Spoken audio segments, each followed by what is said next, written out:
Rester immobile ne sert à rien. Il faut choisir entre progresser et regresser. Allons donc de l'avant et le sourire aux lèvres. Chers amis téléspectateurs, bonsoir. Nous voici encore pour un nouveau numéro de votre émission préférée TuVision. Je vous installe avec ce clip de Kim Mensan, Fit Collectif Meneo, Nyono Lebidi. A tout de suite.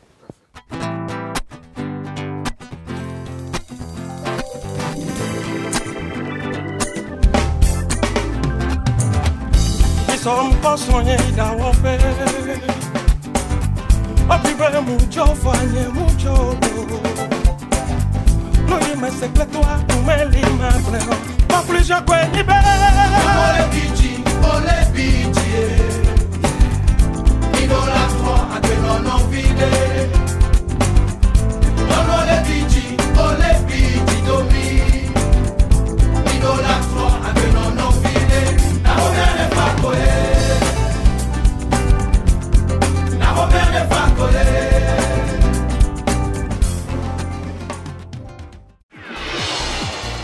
Mesdames et messieurs, chers amis téléspectateurs, bonsoir. Bienvenue sur TuVision. Notre invité s'appelle Jacques Koumassou. Bonsoir. Merci d'être sur TuVision. Merci, bonsoir à vous. Merci de m'avoir invité. C'est un plaisir de me retrouver sur ce plateau. Je n'imaginais pas que de grandes choses, parce que j'ai vu l'émission passer plusieurs fois et maintenant, c'est un plaisir, un réel plaisir d'être à vos côtés sur ce plateau. Plaisir partagé. Vous êtes sur TuVision, une émission d'envergure continentale, à sortir des rubriques telles que invité, notre invité. Pour ce numéro, vos sports sont votre populaire, découverte, enfin le top du cinéma. Le classement des films d'ici et d'ailleurs. C'est qui Jacques Koumassou dans le monde du sport? Bon, Jacques Koumassou, c'est juste quelqu'un qui a découvert le métier de journaliste sportif par un pur hasard. Jacques Koumassou, c'était un scientifique qui voulait devenir économiste et qui en temps avait changé encore d'option, qui est rentré dans l'armée, qui a fait un test psychotechnique, qui a fait l'armée de l'air parce qu'il a voulu devenir pilote. Ses parents n'avaient pas les moyens. Il s'était dit, bon, c'était la seule opportunité qui s'offrait à lui, c'était de rentrer et de devenir pilote par le biais de l'armée. Et ça n'a pas marché. Il a repris encore les études de l'université et après il est parti au CESTI, au Centre d'études des sciences et techniques de l'information pour devenir journaliste. Jacques Koumassou, on est sur une émission d'envergure continentale. On se rappelle en 2010. Vous avez officié en tant que commentateur, journaliste sportif à la Coupe du Monde. C'était comment? Bon, commenter une Coupe du Monde, c'est un rêve. Et je crois que très peu d'Africains ont accédé à ce rêve parce que c'était arrivé de façon fortuite, il faut le dire, parce que c'est un matin, j'étais rentré, j'étais venu à l'ORTB quand le directeur de la télévision me faisait comprendre que CFI, par le biais de l'AUB, African Union Broadcast, avait demandé que chaque télévision envoie 3 à 4 noms par télévision, toutes les télévisions africaines, avec les CV et puis un CD de ce que vous savez faire. Donc c'est comme ça qu'on a envoyé des noms de l'ORTB. C'est parti à Paris. Vous imaginez le nombre de télévisions francophones africaines qui existent. Il y en a 17. Et sur les 17, chaque télévision devrait au moins envoyer 3 personnes. Donc les calculs sont faits. Donc c'est sur cette base, sur la base de ce que nous savons faire, ce que nous avons pu faire, ce que nous avons comme archives dans nos databanks qu'on a pu envoyer. Et c'est sur cette base qu'on a été présélectionné. Et une présélection qui a été faite de façon virtuelle parce que nous ne nous connaissons pas, n'ayant jamais vu chacun de nous à l'œuvre. Parce qu'il faut le dire, c'est au pied du mur qu'on connaît la vraie valeur du maçon. Donc c'est après qu'ils nous ont invités à Paris. Et c'est là où on a fait le premier stage. À la suite de ce premier stage, on a découvert quelles sont peut-être les approches de commentaires de chacun. Et c'est au fur et à mesure que des stages. Et chaque fois que les stages sont faits, c'est que vous constatez que vous ne faites plus le même nombre. Vous constatez quand on vous appelle, on dégraisse. Ouais. On dégraisse, vous constatez, vous vous retrouvez à Paris et pour 2 semaines, 1 mois, vous constatez qu'il y a certains qui ne sont plus. Et le train, entre-temps, s'était arrêté à des gares où des gens ont essayé de descendre de ce train et vous vous retrouvez jusqu'à ce qu'au finish, on s'était retrouvé à 3. Il y avait Aboubakry Ba du Sénégal qui se trouve aujourd'hui sur Canal Horizon. Et il y a Martin Mime qui est journaliste camerounais. Aboubakry Ba, c'est un Sénégalais. Et moi, et votre serviteur, votre invité Jacques Koumassou, j'étais 3e hôtesse. Et il faut dire quand même que lorsqu'on parle de commenter un match, et vous avez les Ivoiriens, des Sénégalais, des Camerounais, des Burkinabés, des pays qui ont une coutume, une culture de présence absolue dans les grandes compétitions, forcément, ça leur donne le droit d'être plus présents en tant que journaliste sportif que nous. Donc, lorsque je me retrouve dans ce Gotha, je me dis franchement, j'ai eu de la chance. Qu'est-ce que ça fait, boum au cœur, de commenter un match de la Coupe du Monde, World Cup? Ouais, déjà, quand vous êtes sélectionné, vous êtes heureux. vous êtes fou, vous ne vous contenez plus. C'est vrai, quand j'ai appris que j'étais sélectionné, je ne me contenais plus, je n'arrivais plus, je surfais. Votre modèle au Bénin? J'ai deux types de modèles. J'aime pas souvent parler du modèle expatrié, mais forcément, je ne peux pas parler de ce métier sans parler de ce monsieur. Mais au Bénin, je le dois à une personne, une seule personne, Alain Chaudaton. Et l'autre modèle, c'est Thierry Giladi, père à son âme, un journaliste extraordinaire. Et Grégoire Magoton, qui se trouve être un autre passionné, me faisait comprendre, lorsque vous décidé de faire ce métier, vous n'avez pas la passion, allez faire autre chose. C'est le seul métier où c'est votre passion qui prend le dessus sur vous. Et je crois que pour faire ce métier, je suis un vrai passionné. Je l'ai prouvé à plusieurs reprises. J'ai même dit des bêtises. Et j'ai des anecdotes qui passent sur les réseaux sociaux où on dit, bon, il peut dribbler un joueur dans une cabine téléphonique. Comme les gamins suivent ce match, il y a de ces anecdotes que j'ai pu dire. Et je le sais, c'est un peu à votre image. Je sais quand vous animiez Gris Show, je me réveillais toujours à 2h, 3h du matin pour suivre, parce que je me retrouvais un peu en vous, parce que je me disais, voilà quelqu'un qui a de la passion, qui aime ce qu'il fait, parce que forcément, et je dis toujours, lorsque vous voulez disposer des comptes en banque, il ne faut pas être journaliste. Jacques Okomassou, vous êtes sur Vision. Le sport se porte-t-il bien au Bénin, le sport? Non, je ne crois pas. C'est dû à quoi? C'est dû peut-être à... Pendant longtemps, on avait décrié le manque de volonté politique.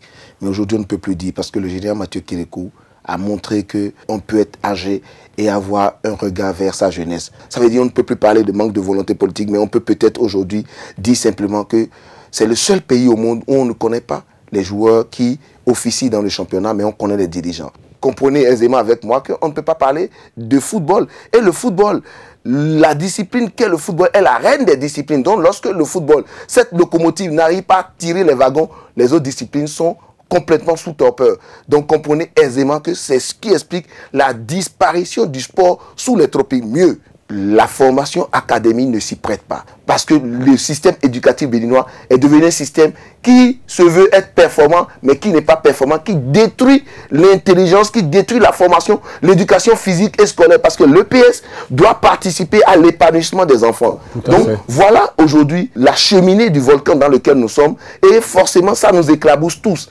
Donc, Vénance, je vous dis aisément et allègrement que tant qu'on n'aura pas un vrai forum pour parler du développement du sport, et avant, on devrait déjà envoyer les thèmes de référence à chaque corps d'activité de ce pays, et chacun devait déjà faire une communication écrite, et c'est à ce niveau que le développement, la vraie raison de l'épanouissement du sport, mieux, ce qui détruit encore le sport, sinon pire, c'est le manque de sponsoring. Parce que lorsque vous avez une activité, vous êtes homme d'affaires et vous décidez de participer au développement du sport, tout de suite la DGID vous tombe dessus, la Direction Générale des Impôts et du Domaine vous tombe dessus parce qu'on estime que c'est parce que vous avez fait un résultat positif que vous sortez un pan pour participer au sponsoring. Du coup, on vous frappe de TVA toutes les actions de sponsoring que vous faites à l'endroit d'une activité sportive, ce qui n'existe pas dans les autres pays. C'est dommage. Ça veut dire qu'il n'y a pas de loi qui soit votée pour le sport et pour le sponsoring du sport. Je vais vous dire une anecdote. À la 3e législature ou à la 2e législature dans ce pays,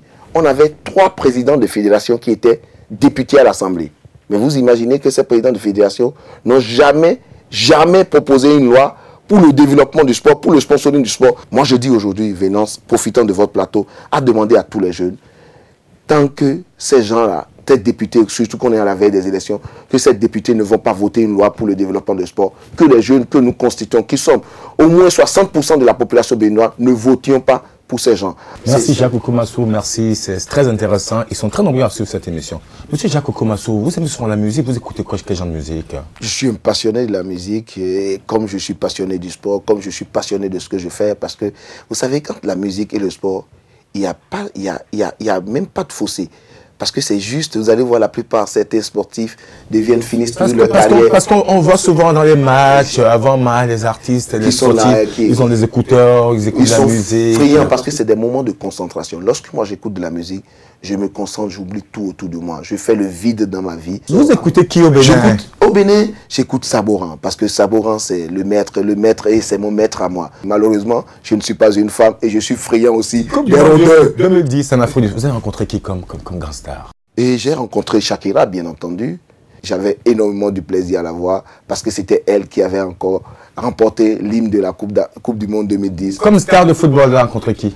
Et j'ai rencontré Clarence Seedorf, j'ai rencontré Maradona parce que j'ai commenté un match de l'Argentine. Diego Armando Maradona. J'ai eu de la chance. Moi je dis, si après la Coupe du Monde 2010, si j'étais mort directement, je serais allé aux cieux. Parce que j'ai rencontré Aimé Diaké, j'ai rencontré beaucoup de grandes personnes que j'avais pas l'habitude de voir, que je voyais qu'à la télé. J'étais heureux. On vous appelait comment? Jaco? On vous appelait comment? Non, on l'appelle Okumansoun. Parce que vous savez, c'est Okumansoun. C'est Okumansoun. Mais le N n'était pas. Ils arrivaient à le sortir des syllabes et ils disaient Okumansoun. Donc, ils mettaient l'accent sur le N qui finissait mon nom. Merci d'être sur Vision. Merci d'être sur Vision. Merci à vous aussi. J'ai oublié de vous dire que j'aime aussi, au-delà de Saboran, j'aime le Zouglou. J'adore le Zouglou et j'aime un grand chanteur. À cause des tests. Oui, les tests, parce que c'est des tests qui me touchent, parce qu'ils vous remettent toujours dans le droit chemin, un peu comme le reggae, parce que ce sont des tests qui participent à l'épanouissement et à l'effort de développement. Jacques Oukoummassou, vous êtes sur Vision, vous êtes journaliste sportif de haut niveau, parce que ce n'est pas donné à tout le monde d'être à la Coupe du Monde 2010. Chers amis téléspectateurs, notre invité s'appelle Jacques Oukoummassou. Merci d'être avec nous, merci d'être sur Vision, merci infiniment. Alors, on va nous suivre la découverte artistique. Ouais, lorsque vous l'écoutez, je crois que c'est comme si on était avec lui, on a passé toutes ces années avec lui. Parce qu'aujourd'hui, Richard se trouve, on pourra l'inscrire lorsqu'il va passer de la vie à trépas, ce que je ne lui souhaite pas de sitôt. Et on pourra l'inscrire au panthéon du sport, comprenez quand je dis sport, de la musique africaine. Parce que Richard n'est plus béninois. Richard est devenu africain. Richard est devenu un patrimoine africain.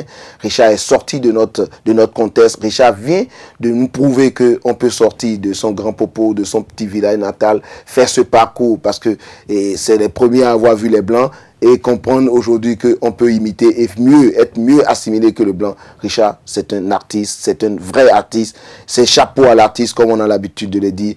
Et je l'ai dit tantôt, il faudrait qu'il continue et qu'il nous fasse véritablement rêver. Parce que vous savez, moi avec Richard, je rêve en blanc-noir, mais je voudrais qu'il me fasse rêver en couleur. Je voudrais que Richard soit comme Tube Vision, qu'il fasse rêver tout le monde. Et Richard, votre rapport, musique béninoise, votre rapport, en tant que Jacques Oukoummassou. Oui, musique béninoise. Et ce qui m'intrigue et me chagrine dans la musique béninoise, c'est que tout le monde veut faire des clips, tout le monde veut passer à la télé, tout le monde veut se faire voir, on ne travaille pas. Les artistes béninois ne travaillent pas beaucoup. Et c'est ça qui me gêne. Et je voudrais vous demander, vous qui êtes toujours avec eux, de leur demander de travailler un peu plus, de travailler beaucoup plus, d'aller vers ceux qui s'y connaissent pour véritablement se faire corriger. Parce que lorsque vous voyez ce pays, vous voyez les Polyrythmos, vous voyez les Gangway Brass Band, tous ces artistes, c'est des gens qui ont travaillé. Parce que quand vous prenez Polyrythmos, vous prenez DJ Vicky, c'est des gens qui ont énormément travaillé. Moi, j'étais à la FNAC à Paris, on a mis les mélodies immortelles. Et je n'ai vu que des chansons de DJ Vicky. Je n'ai vu aucun autre artiste béninois. Comment on peut, quand vous voyez ça, j'avais le cœur qui saigne, j'avais des larmes qui me coulent. J'étais avec Philippe Doucet d'ailleurs. Il me dit, pourquoi tu pleures? Je dis, c'est un artiste béninois. Il dit, c'est faux. Je lui ai dit, achète Philippe Doucet. Philippe Doucet, qui est un patron de Canal Horizon. Il dit, achète. Philippe achète. Il dit, c'est fou, un artiste béninois. Aujourd'hui, Souvenance, où je peux encore doiter d'autres artistes, à part Polyrythmo, le groupe Polyrythmo, qui a fait forte impression, qui a fait grande sensation dans les années 70 et qui n'a pas su se maintenir dans le temps, je ne peux pas doiter d'autres artistes. Donc il faut qu'on travaille. Parce que, Venance, vous n'êtes pas arrivé à ce niveau si vous n'avez pas travaillé. Si vous dormiez sur vos lauriers, vous ne serez jamais là.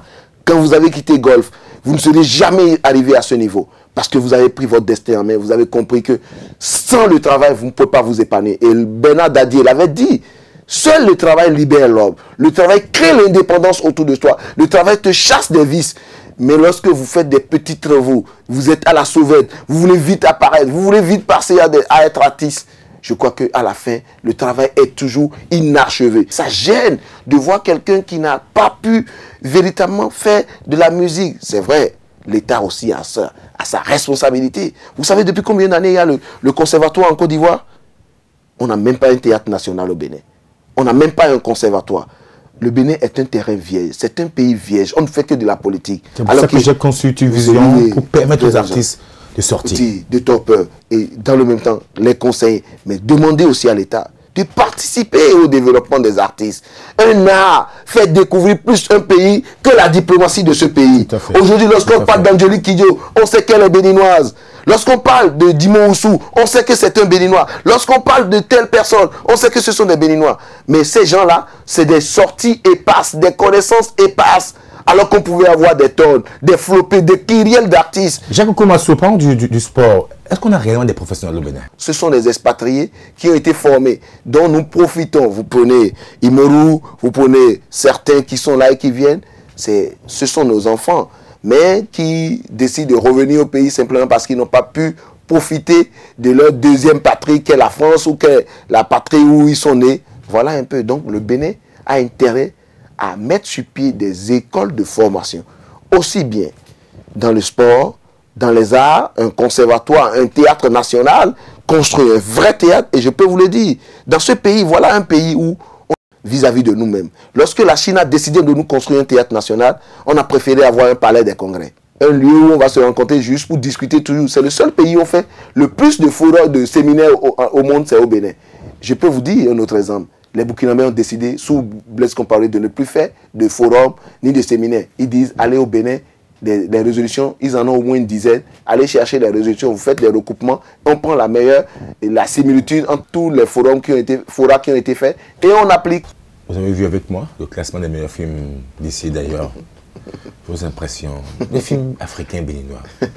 Pourtant au Burkina Faso, en Afrique du Sud, au Nigeria, ça tourne. Les films béninois, est-ce que ça marche? Bon, ça, je ne sais pas. Bon c'est toujours le même scénario. Problème de formation. Oui, le même scénario. Parce qu'on voit toujours les mêmes choses. La sorcellerie, les trucs là, la médisance, la jalousie. C'est toujours... Et puis c'est dû à quoi? C'est la formation? Non, c'est pas seulement la formation. C'est dû... Dans notre culture, on voit toujours le négatif. On voit trop le négatif. Et ça se reflète dans nos comportements quotidiens. Et on a du mal à positiver. Du coup, nos films n'arrivent pas à transcender nos comportements, nos cultures, nos cultuels. Mais dans ce même pays, il y a eu des films qui ont été faits de grandes réalisations. Par François Okio, Ironou. Très bien fait, ça c'est vrai. Ironou dans les années 70. Mais comment se fait-il? Et le Bénin était plus fort en réalisation dans les années 70 que les Burkinabés. Les grands acteurs comme Akambi Akala, comme Zossou. Ironou, je m'en souviens. Le Tola Pupui, oui, François Ologbindine, François Okio, extraordinaire, qui a été formé dans des grandes écoles. Mais comment se fait-il qu'aujourd'hui, patatras, tout s'écroule? Ça veut dire, on a un problème. On n'arrive jamais à rester constant dans le temps. On n'arrive jamais à savoir qu'est-ce qu'il faut faire, que faut-il pour ce pays. Et du coup, il y a eu un vide, il y a eu une fissure. Et des gens qui sont sortis du néant, qui ont voulu trouver ce qu'il faut.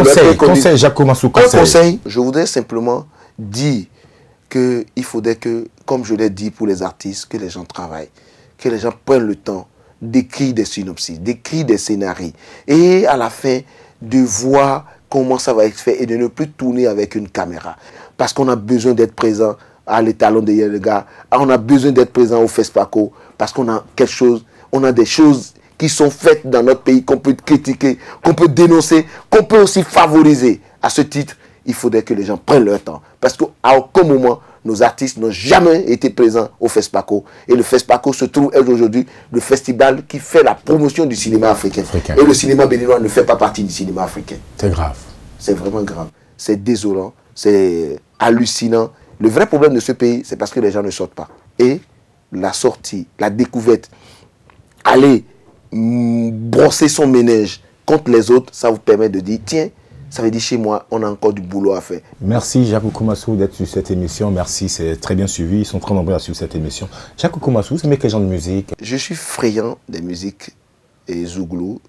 Et je voudrais que vous me passiez l'année de mon année. C'est vrai que l'année de mon année, c'était 2010. Mais j'ai compris que c'était le début de tout le repère de ma vie, le début de tout ce que j'ai eu de bien dans ma vie. Et je crois que je voudrais... L'année de mon année, de JC Pluriel. Oui, on va suivre. Notre invité a choisi. Dieu n'appelle pas les qualifiés, mais il qualifie ceux qui l'appellent. JC Pluriel. Si ton bonheur Dieu, ça viendra, prends courage. prophétie s'accomplira certainement. Foyere Willy, Ibiere Chicha, Waoudeni Temalo. Courage de mener pas loin par toi. Courage de mener pas loin par toi. Courage de mener pas loin par toi. Courage de mener pas loin par toi. Tous ceux qui cherchent Io.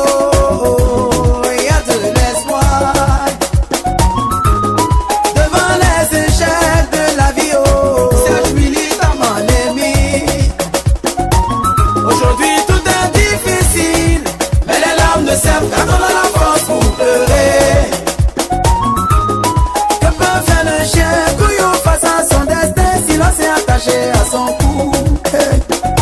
On n'a pas pris le même départ, mais la ligne d'arrivée, nous allons la franchir ensemble. Because OTC, OTC, OTC, OTC, OTC, Kafoïganoula. Toi ou deux, le vent souffle à ma faveur, Ijole.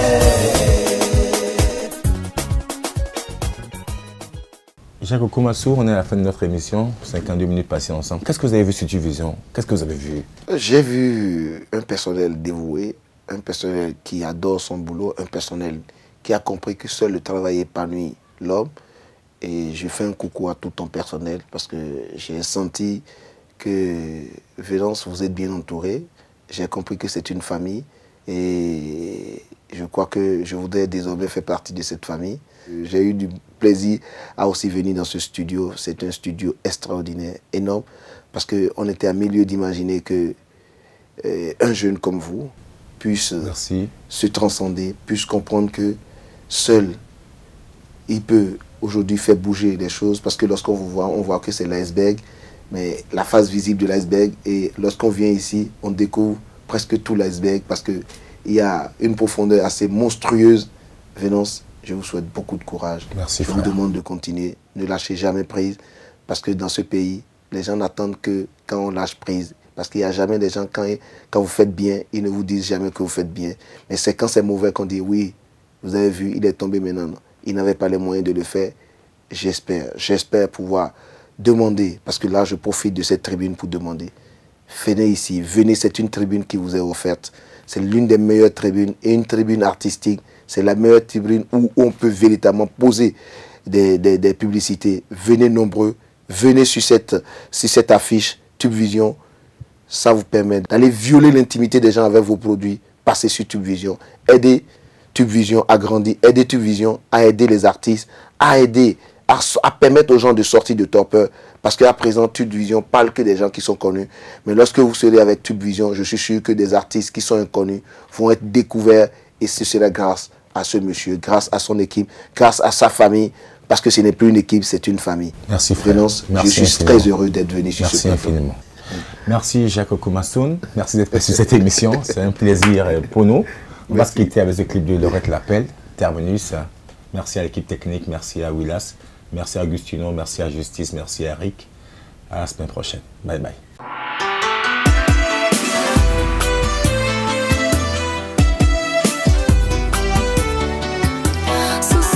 Surprina noaleli kokorikote memongongo mokwela musibato afoye